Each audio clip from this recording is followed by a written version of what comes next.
Comprei uma panela de pressão. Ah lá. Panelas de pressão são equipamentos muito úteis, especialmente para quem tem pressa na cozinha, dado que elas ajudam a preparar os alimentos mais rapidamente. A eficiência desses utensílios domésticos está ligada ao fato dessas panelas criarem um ambiente de alta pressão, aumentando a temperatura de ebulição da água em seu interior para até 127 graus Celsius, ou seja, ela vai começar a ferver a partir de 127 graus Celsius. Que eu já vou anotar aqui, que eu tenho uma temperatura T igual a 127 graus Celsius. Exercício de termodinâmica, nunca trabalhamos em Celsius, sempre em Kelvin, mais 273. Então, eu tenho uma temperatura absoluta aqui de 400 Kelvin. Vou continuar a ler para identificar se ela é final ou inicial. Para que esse equipamento funcione de forma adequada e segura, os fabricantes precisam incluir na panela uma válvula de segurança. Tal dispositivo consiste em um pino de 30 gramas, que se localiza na tampa da panela e pode movimentar-se livremente para cima e para baixo. Bom, a massa está em gramas. Vamos passar para quilograma, lógico. 30 gramas. Cada grama equivale a 10 a menos 3 quilogramas. Então, você pode escrever isso aqui como 3 vezes 10 a menos 2 quilogramas. Já está no sistema internacional para ficar bacaninho. O que mais?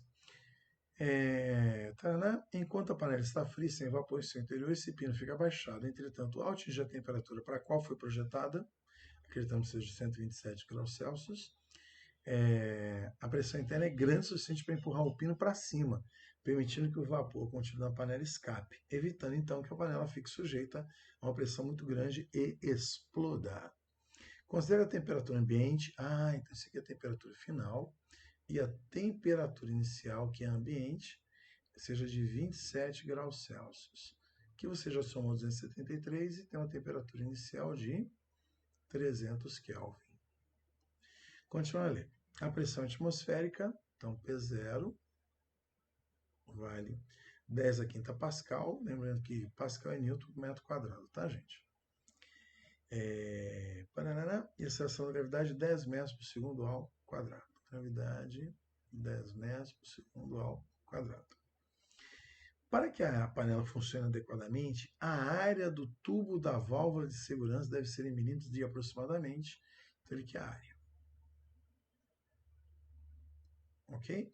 Então, a área do tubo da válvula de segurança. Então, você já deve ter visto uma válvula de segurança de panela de pressão. Ela é vazada, para o pino exatamente entrar aqui. E aí o que acontece? O vapor vai subir, e à medida que ele subir, ele eleva isso daqui e o vapor sai pelos orifícios. Né? É aqui que vai ser o vaporzinho. Parece uma casinha pegando fogo, mas não é. Mas vamos à parte séria agora. Esse pinozinho, ele vai elevar porque a pressão que eu tenho aqui dentro da panela de pressão é maior que a pressão externa. Isso aqui é a pressão interna,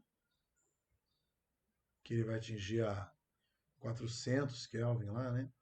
E tem a pressão do lado de fora, que é a pressão atmosférica. Como a pressão interna é maior que a pressão atmosférica, essa diferença de pressão é que gera essa força, né, para poder elevar o seu pininho. Então, não esqueça que é necessário você vencer o peso do pino da válvula. Lembrando que ele está sempre sujeito à pressão atmosférica do lado de fora. Então, quando você for fazer a questão, nunca esqueça, panela de pressão sempre vai trabalhar com essa ideia. É uma variação de pressão que é igual à força que você vai ter que levantar, que é a força-peso, sobre a área. É isso aqui que você vai, no final, vai substituir. Então, eu vou guardar aqui no cantinho e vou chamar de 1 para a gente voltar. A equação 2, na verdade, é o seu PV tipo Avotó, pressão, volume e temperatura. Lógico, se não quiser escrever o volume, não precisa. Você já sabe que não vai ter variação de volume na panela de pressão. Então, podemos cortar. isométrica, isovolumétrica, isocórica, obedece à lei de Gay-Lussac, o que você quiser chamar. E agora vamos calcular a pressão interna a essa temperatura. Então, o que é a pressão interna? É igual à temperatura final sobre a temperatura inicial vezes a pressão do lado de fora. Então, eu vou ter 400 sobre 300 vezes 10 à quinta. Cortei. Tenho 4 terços, 1,3.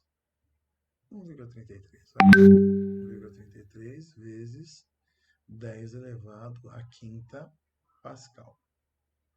Tá aí.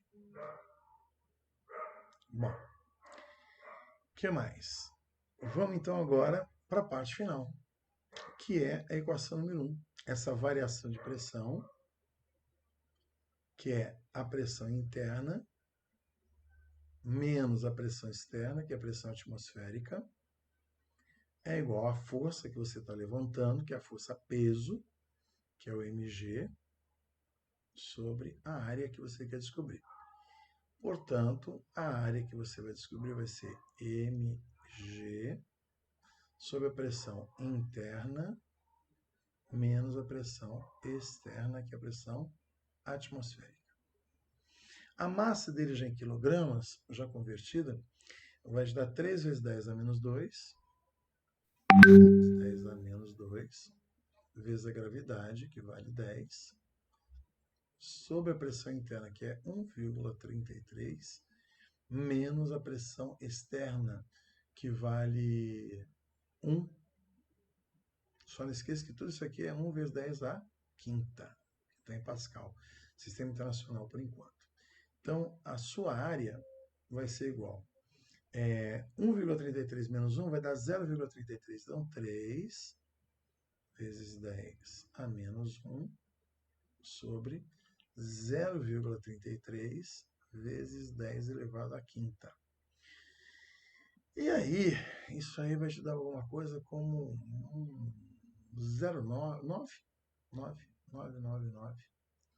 9 vezes 10 elevado a menos 6 metros quadrados, que em milímetros você pode botar como 9 milímetros quadrados. Lembrando que 1 milímetro vale 10 a menos 3, né? Só que ao quadrado ele aparece como 10 elevado a menos 6.